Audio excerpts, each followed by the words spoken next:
Welcome to Talking Business, a podcast produced in Melbourne, Australia. The podcast is available on the Acast site, my own website, the Apple Podcast Store, or wherever you go to get your podcasts. Or you can get it at the Business Acumen website at www.businessacumen.biz.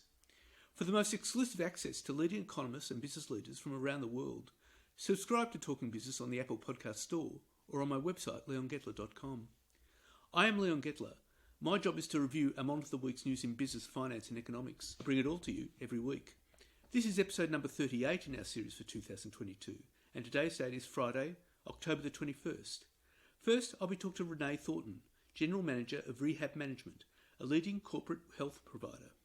According to Safe Work Australia, more than 500,000 Australians sustain a work-related injury or illness each year at an estimated cost of $61.8 billion. This impacts the health system, economy and society in a multitude of ways, including loss of productivity, income and quality of life.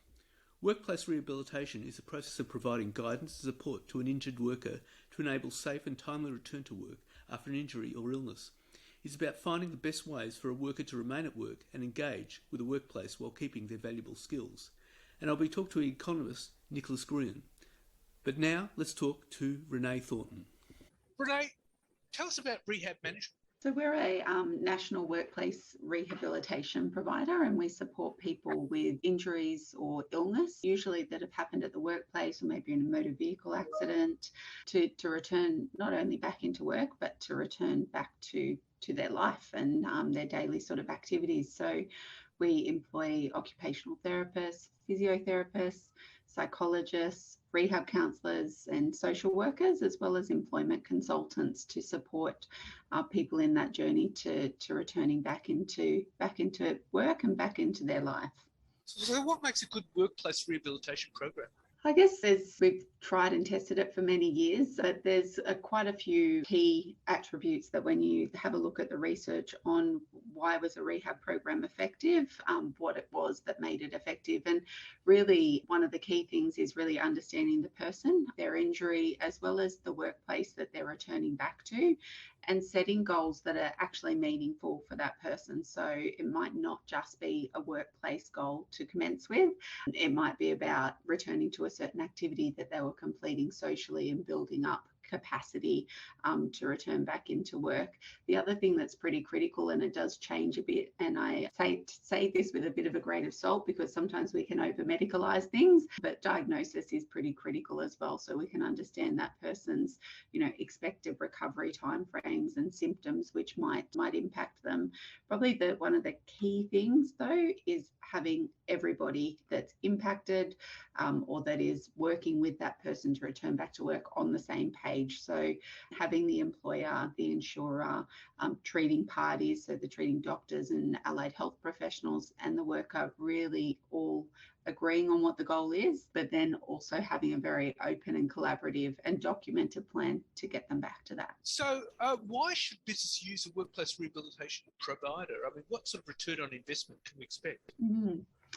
Return on investment is so significant. There's been a lot of research completed to really demonstrate the effectiveness of rehab. I can't actually remember the exact figure, but I think it's for every dollar spent on rehab, $75 is saved in terms of that sort of claim cost. And that doesn't necessarily take into account the indirect costs as well associated with returning back into work or, lost productivity from the employer or, other staff members having to pick up and support while they're a team member down as well. How much would a workplace rehabilitation provider improve the return to work outcome for claims between 6 and 24 months' time lost? Significant impact in terms of the outcome that we achieve between, I'm forgetting my figures today, but between 6 and 24 months, insurers can save between $24 and $39 on that's specifically for income protection claims, which are quite interesting because they're often a lot more protracted. So people can't access their income protection until much later down the pathway, whereas from a traditional or what we would promote heavily in terms of recovery is engaging a workplace rehab provider early because As you would know, 6 to 24 months down the line of someone having an injury, there's a lot more complexity, and we would usually have expected somebody to recover at that point in time. So the key would be to appoint a workplace rehabilitation provider early in the claims process. Yeah. Absolutely early. The research for many years has demonstrated that the early engagement of a workplace rehab provider to support an employer, to support the worker, to support the treating professionals is, it's the cost benefit is absolutely there, and it's demonstrated, time and time again through the research. Right. What about life insurance? Life insurance is also, we've got a lot of evidence that demonstrates the use of rehabilitation providers and the use of allied health professionals to support really that functional upgrading and returning to function, to demonstrate, to really support that person to return back not only to work but also to their life. So people usually accessing income protection and life insurance may have had like an illness that's unrelated to the workplace, so tends to be a little bit more sort of protracted. So someone returning back into, their usual activities following cancer or, a significant injury that they've sustained. I would imagine that you'd have to have a tailored approach to each person. Would that be Absolutely. right? Absolutely. And that's really where we can see it's not a cookie cutter approach. And workplace rehab providers, where there is really good evidence and we're seeing the outcomes, is it's understanding what is important to that person, from a community, from a social aspect, economically, and tailoring the approach and the program to suit that person's needs, as well as, all the stakeholders that are working with them to help them get back into work. Do this in a short space of time.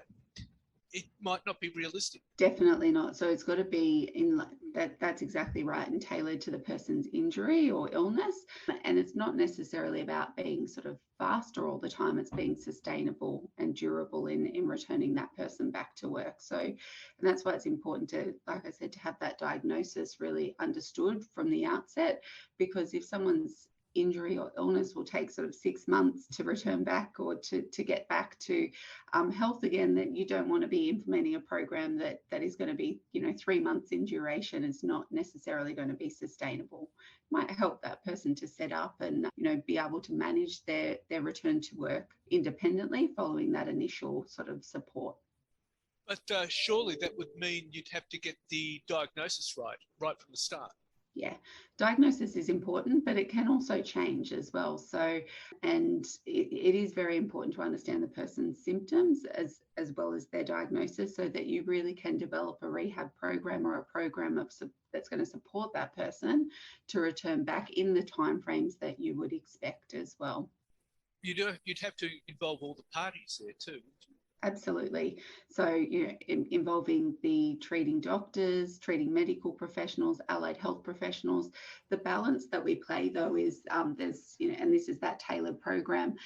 Some people might be able to return to work earlier if they've got more of a sedentary job, if it's a physical injury. We do need to understand the workplace and exactly what, those requirements are for that person to return, and make sure that it's suitable as well. How important is it to measure and monitor? Absolutely. Things can change at any moment in time. So it's important to measure, and set of realistic goals, and to assess whether those goals are being achieved. And that monitoring process is there to ensure that we are able to be, agile in our approach if something does happen or change that's impacting the original goal set or the revised goal set as well. Right, okay. But you'd need to have a written plan, would you? Absolutely. And that's it's a lot of evidence to show that having just that documented plan, that everybody that's supporting that person, and the worker is the key person that understands what that plan is and has agreed to the goals. But just having that plan in place, we can see the evidence shows us there's much more effective outcome, or a much more positive outcome for that person. And it's really about everybody being on the same page at the end of the day. So that increases the likelihood of a return to work. Yes, increases the likelihood and increases the outcomes that we would achieve as well, that are being achieved. Surely, though, that would mean that all stakeholders would need to have a copy of that plan, wouldn't they? Yeah, Yeah, really important that all stakeholders have a copy of the plan and that everybody is in agreement with the plan. Sometimes, we're dealing with lots of people in a return to work, and we may not understand, every intricacy. If it's a physical injury, the physiotherapist might have a different opinion, maybe to the doctor. So it's important that if there is a plan, it's been agreed and it's well documented, and we can track and monitor that as well. Right. Okay. But they would also need to everyone would have to understand the work being undertaken. Absolutely. And that's where we start with that sort of the assessment of the workplace or of the job that person's performing, so that we can understand what those inherent requirements are. There's lots of amazing jobs out there that people don't really understand what it is that people are doing sort of day to day. So getting all of the treating parties and the employer understanding that and what the goal is important when we're balancing that with what the person's diagnosis is. Well, Renee, that's all fascinating, and thank you very much for your time. Thank you. Thanks for having me on the program. And now let's talk to economist Nicholas Gurrian. As you say, those on the right in Australia and the US and UK are essentially uninterested in governing well. Can you justify that and give us some examples? Well, I think it's fairly clear with Donald Trump that governing wasn't one of his preoccupations. But I guess I'm thinking also of the lack of interest of Scott Morrison when he was Prime Minister in really coming up with decent policies. It's not that there weren't some policies that were released.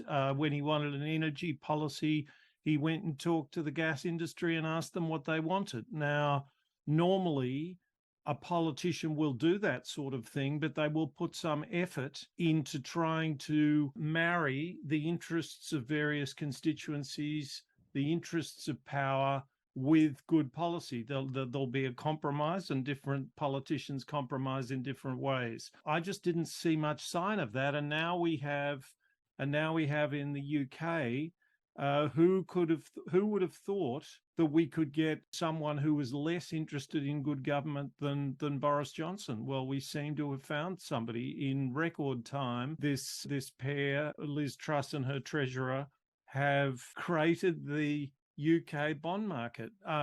Now, all of the people advising them would have told them that was a bad idea. The incredible thing to me is that this also goes along with bad politics, and it sort of has to be called out. And it's nice that it goes with bad politics, because then it can correct itself. But my fear is that you can marry some of this stuff up with good politics, and essentially the public are not great connoisseurs of policy, and if the politicians won't do it, we'll be in an awful mess. Well, we're talking here about the conservative side of politics. You've said that there are times in history when it's time to stand up and be counted. What do you mean by that, and why is it such a time? Well, I think you're old enough like me, Leon, to and come from a similar background to know that it's been the sort of thing that certain kinds of conservatives say of the left. I think quite rightly that from the time of Stalin's show trials in the 1930s. And then again with the Soviet takeover of Eastern Europe and the tanks rolling into Prague and to Hungary, that was a time for people on the left to say, we are not part of this. This is not part of our philosophy. We want to fight this. Lots of people on the left couldn't do that.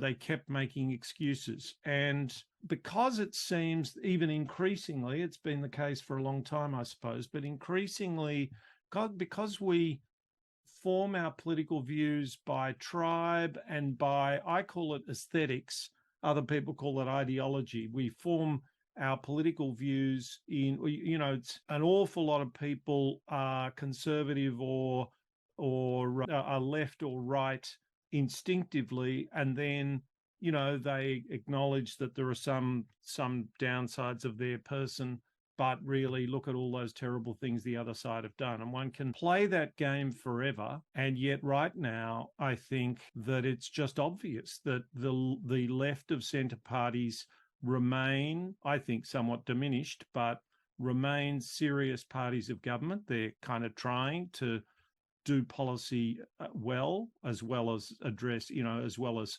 serve their constituents and their particular power bases. and the right haven't been doing that for some time. And so, it's time to become a never Trumper. It's time to say that Trump was a criminal president, that there's nothing funny about the insurrection. And there's plenty of people who on the right who don't think that. And I liken them to people on the left who thought Stalin was, not quite my cup of tea, but you can't make an omelette without breaking eggs. But, Trump's missteps seem to hang on his focus on his core base. Would you agree with that? Yes, and I think that's the most worrying thing, that Trump in some ways was unlucky to lose and his core base seems to be intact. And yeah, that's the most worrying thing, that there seems at the moment to be something qualitatively different about the United States, because Trump was as incompetent as anyone. And he, luckily for the world in some ways, and hardly luckily for the people who got the pandemic, Trump was a bit unlucky to be around at a time like that. But in Australia, Morrison showed just remarkable lack of interest in these growing political problems. And what I think is particularly remarkable is that, it wouldn't have been hard to sort of do what politicians always do, which is to pretend to do something, to pretend, to introduce something that wasn't completely hopeless as an anti-corruption committee, as an anti-corruption commission, to do something a little bit serious about women, to understand that the measures that the coalition would have to take if it was going to remain in government would have to start looking a little like a carbon trading scheme, although you would deny it and all the rest of it. They just wouldn't grapple with the difficulties of their own position, and the result was that they got wiped out. But surely, the missteps of Morrison was things like sports rorts and robo-debt were two of the big ones.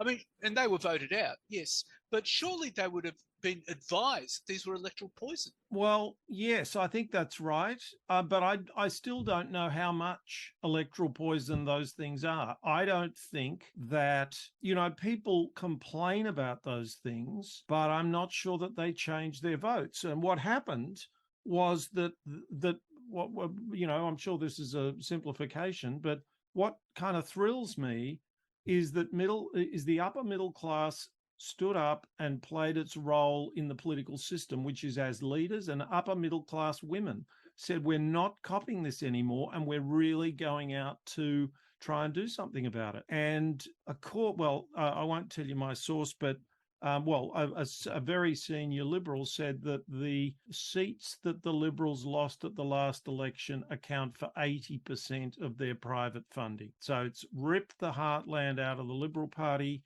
And I think it was a bit hard to see coming as far as its extent was concerned, but they could all see it coming. They were all a bit worried, and they just sat there like deers in the spotlight, and then it happened, thank goodness. And now we have a possibly functioning political system. I'm quite thrilled about it. So what lessons can we draw from all this? Well, I'd like to think, and I know, politics is a week's a long time in politics, but at least comparatively speaking, of the three countries we've been speaking of, the UK, the US and Australia, owing to Australia's particular political tradition and certain people, I think Simon Holmes à Court's been important, but two actual rules in the way, just little technical hacks in the way in which our democracy is built, and that is compulsory voting and preferential voting.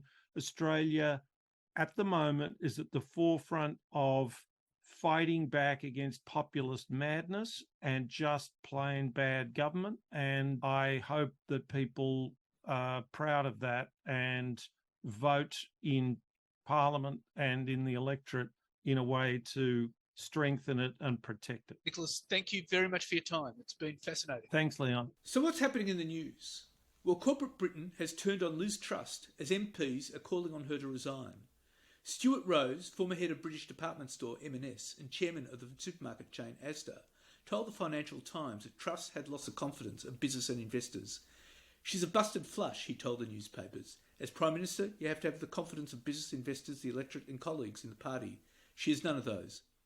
Dame Alison Carnwath, former chairwoman of Land Securities and senior advisor at investment bank Evercore, said Trust had no mandate, insufficient support in Parliament, incomprehensible economic policies, and lacked style, charisma and authority. Guy Hands, founder of private equity firm Terra Firma, told the paper that Truss should go as soon as possible.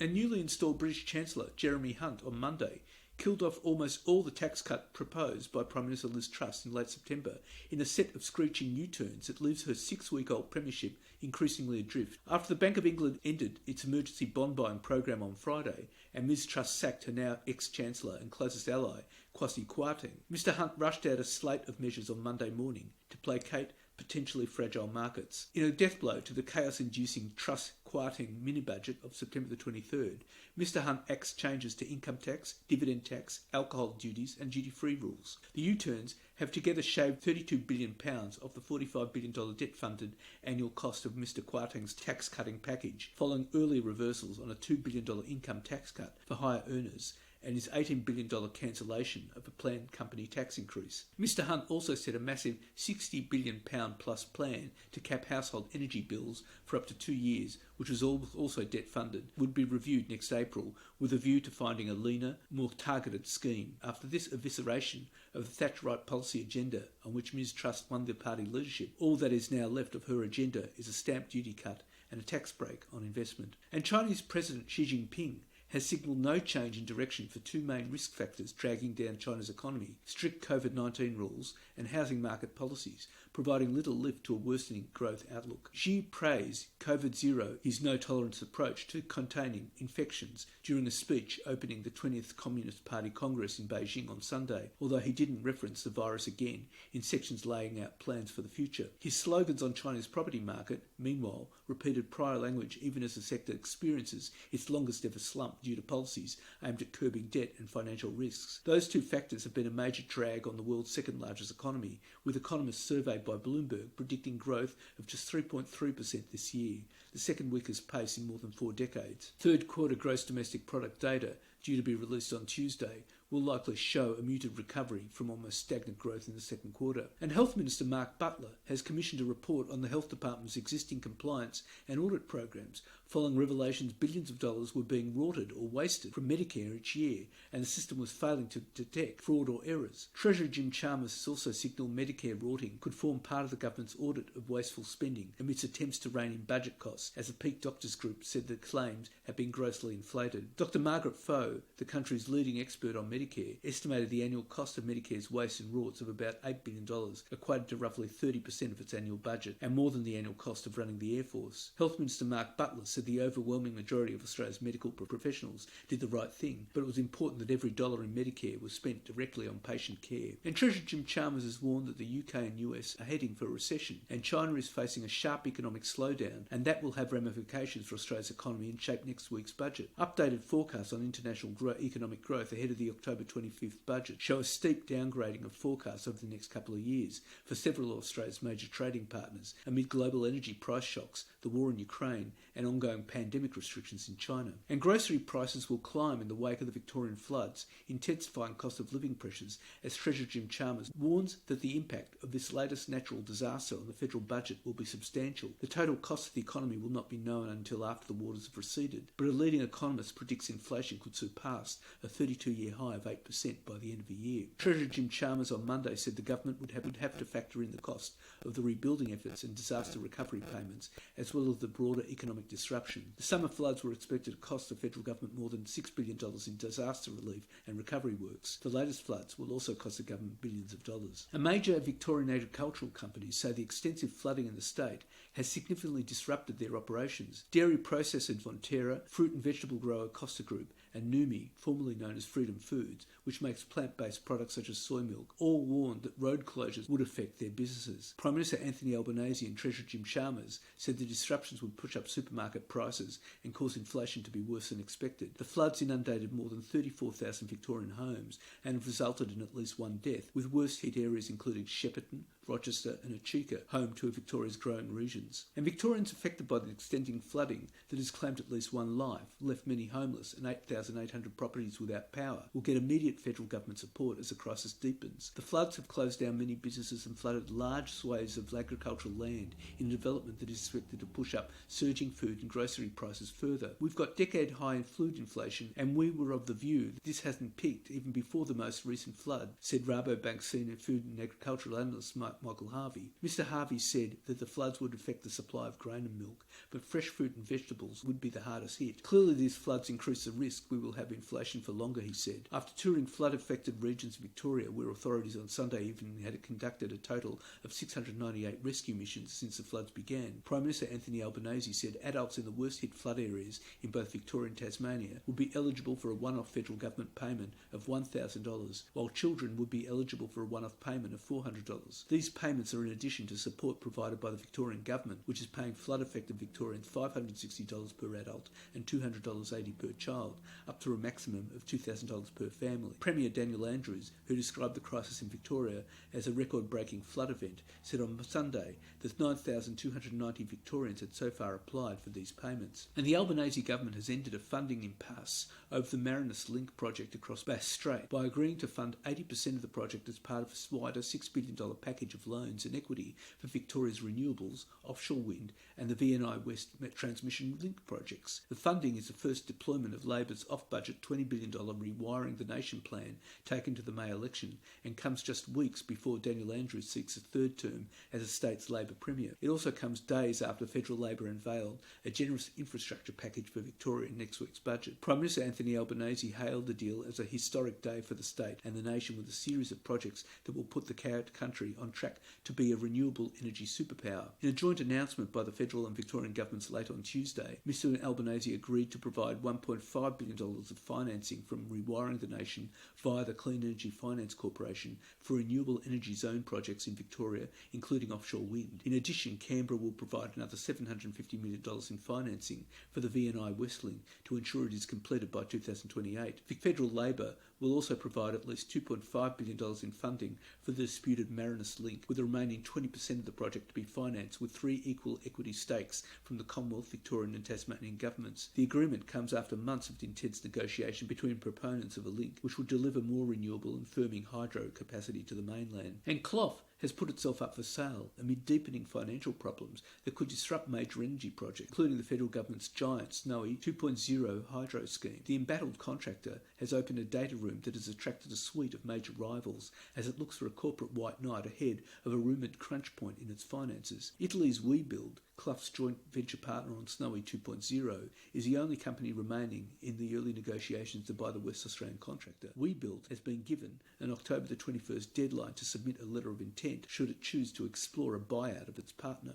A second Italian engineering firm, Saipem, has also held talks over the Clough sale, while the Perth-based NRW Holdings considered a potential buyout. And Woolworths has followed health insurer Medibank Private and telecoms group Optus in owning up to data breaches affecting millions of customers.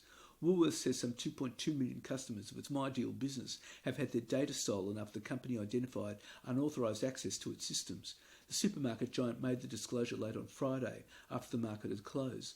MyDeal is in the process of contacting the approximately 2.2 million affected customers by email. Woolworths Group and MyDeal have also commenced engagement with relevant regulatory authorities and government agencies, the company said in a statement. MyDeal stores a range of customer data including names, emails, phone numbers and delivery addresses, but does not keep payment, driver's licence or passport details.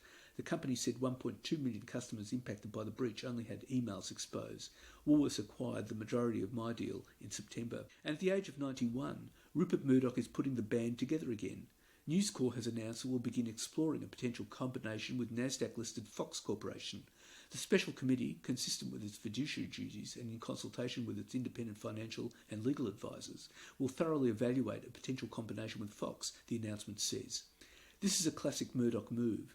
News Corp only split into 21st Century Fox and the new News Corp less than a decade ago in 2013. At the time it was a pragmatic move because Murdoch was frustrated the financial markets did not recognise the value of the sum of the parts. Then in 2017, Murdoch announced an even more dramatic deal, selling 21st Century Fox to Disney, which wanted to get its hands on the company's studio assets, the likes of The Simpsons, Titanic and Avatar and the rest. Rupert did that, seeing streaming was coming in. It saw Murdoch give up his seat at the entertainment-making table, except as a shareholder in Disney, and remain in the news game. Fox Corporation was created to hold the rump of 21st Century Fox broadcast assets not covered in the Disney deal. Fox News was by far the largest. One of the odd dynamics this created was that although Sky News Australia looks increasingly like its cousin Fox News, the two are owned by different companies, for now anyway. The announcement raised some important questions. What will it do for company debt levels? Over the years, Murdoch has been a genius at using financial engineering to make debts go away. Could that happen again? What does that mean for Foxtel Group? Could this be a route to Telstra being bought out or Foxtel's high debt level being reduced? Telstra wants to get out and appears it wants to get into Fetch TV. Will the deal create a war chest? There's a logic in Seven West Media's WA newspaper assets being part of the News Corp stable, and its broadcast TV interests would also be complementary to Foxtel's paid play. The two organisations already coexist around AFL and, for now, cricket. Will it affect voting interests in the Murdoch Family Trust, referred to in the announcement? As it stands, the 91-year-old Rupert Murdoch holds 4 votes, while his offspring, Lachlan, James, Elizabeth and Prudence, have 1 vote each. When he passes, the future direction of the company will be determined by the 4 family members. What does that mean for the right-leaning Lachlan? Could he be outvoted by his more liberal siblings? And who would have most authority within this newly merged company? At Foxcorp, Lachlan has slightly more power as executive chairman, while Rupert is still top dog at News Corp. It's tempting to describe this as Rupert's last big deal, but they said that when he split the company 9 years ago, and again when he sold to Disney in 2017. So watch this space. And previously secret deals of $16.6 million in taxpayer funds paid to Grilled to subsidise the wages of nearly 2,800 trainees show that almost 1 in 2 have dropped out of their training course. The popular burger chain, which requires new staff to sign up to a program dubbed Hamburger University by participants, was the most prolific user of the Coalition's flagship $5.8 billion training and apprenticeship wage subsidy. The Grilled training is compulsory regardless of whether an employee is studying something else or has no interest in a hospitality career, and allowed the company to pay less per hour than non-trainees under its employee agreement and received up to $28,000 a year for each trainee from the government. Documents released under Freedom of Information show that of the 2,799 staff signed up to the Coalition's Boosting Apprenticeship Commencement Program, or the BAC, between October 2020 and June 2022, 47% have already dropped out. Just under 600 trainees have completed their training, and the remaining 900 are still going. Grilled received about $16.6 million in taxpayer wage subsidies under the scheme, an average of about $6,000 per trainee. And the New South Wales Casino Watchdog has suspended the Star Entertainment Group's Sydney casino licence and appointed a special manager, but the casino will be allowed to stay open as the group fights to show it can be trusted to run its flagship casino. The New South Wales Independent Casino Commission, or the NICC, has also slapped a $100 million fine on the company. And the federal government has signalled a new wave of competition reform supported by incentive payments to the states as part of an agenda it said would boost living standards and bring down prices for consumers. Competition Minister Andrew Leigh said the country needs a good dose of competition, arguing for a return to the Hilmer reform of the 1990s and the early 2000s that delivered a $50 billion a year boost to the economy. Leigh, an economist, said competition in everything from the licensing of trade workers to land zoning needs to be part of a program of change led by the nation's treasurers. In 1992, economist Fred Hilmer headed up a review of competition policy. At the time, there were heavy restrictions on many ordinary parts of life, including the time at which bakers in New South Wales could bake bread to when major supermarkets could offer meat to customers. A Productivity Commission study from 2005 estimated the reforms permanently lifted Australia's GDP by 2.5%, or about $5,000 per household. A key element of the Hilmer agenda was a payment by the federal government to states and territories to help them absorb the financial impact of some of the reforms. Almost $6 billion was paid to various governments over more than 10 years. Leigh argued many of the areas in desperate need of the change are at state level, citing problematic privatisations that reduce competition in a sector or that tie a government to ongoing payments, housing taxes that make it expensive for people to move, and occupational licensing rules. He said the use of the financial incentives, such as those under the Hilmer period, had to be part of a wide-ranging competition agenda which should be driven by federal, state and territory government. And super fund performance continues to slide, forcing investors to make tough choices as traditional diversification strategies fail and inflation becomes a serious problem for the first time in 30 years. Returns for the average balanced super fund, which aims to balance risk and return, have slipped to an average loss of nearly 5%, with the worst performer losing 11% during the past 12 months to end August, according to analysis by research group Rainmaker. This compares to 2020-2021 record returns of around 15%. Only one of a total 102 balanced super funds made a positive return as turbulent stock markets hit higher risk equity strategies, while traditional conservative strategies used to protect portfolios were undermined by inflation. The performance of fixed interest returns such as bonds or fixed income, traditionally less volatile than shares, was even worse, averaging losses of around 9% during the 12 months, according to Rainmaker. This is a pretty scary time, says Alex Dunnan, Executive Director of Research and Compliance at Rainmaker. After a decade of record returns, markets have turned on a dime and produced a horror year. Equities, bonds and cash are going nowhere. There seems to be nowhere to turn because the normal refuges aren't working. Added to this is record inflation. It is back with a vengeance. And the share of new electric vehicles sold in Australia increased to 3.39% in September compared to 2.05% the previous year, a report from the Electric Vehicle Council says. It said 26,536 EVs were sold in the first 9 months of 2022, with there being 45 models and 95 variants available for purchase. The report said that in some cases, the degree of interest from consumers was so high that some models sold out within minutes of being made available for purchase. And that's it for this week. And next week I'll be talking to the founder, CEO of Macquarie Telecom Group, David Tudhope, about cyber security challenges. And I'll be talking to Indeed economist Callum Pickering about the latest unemployment figures. In the meantime, you can catch me on Facebook, Twitter, Instagram, LinkedIn and YouTube. And if you want, leave a comment. For the most exclusive access to leading economists and business leaders from around the world, subscribe to Talking Business on the Apple Podcast Store or on my website, leongettler.com. Wishing you all a safe and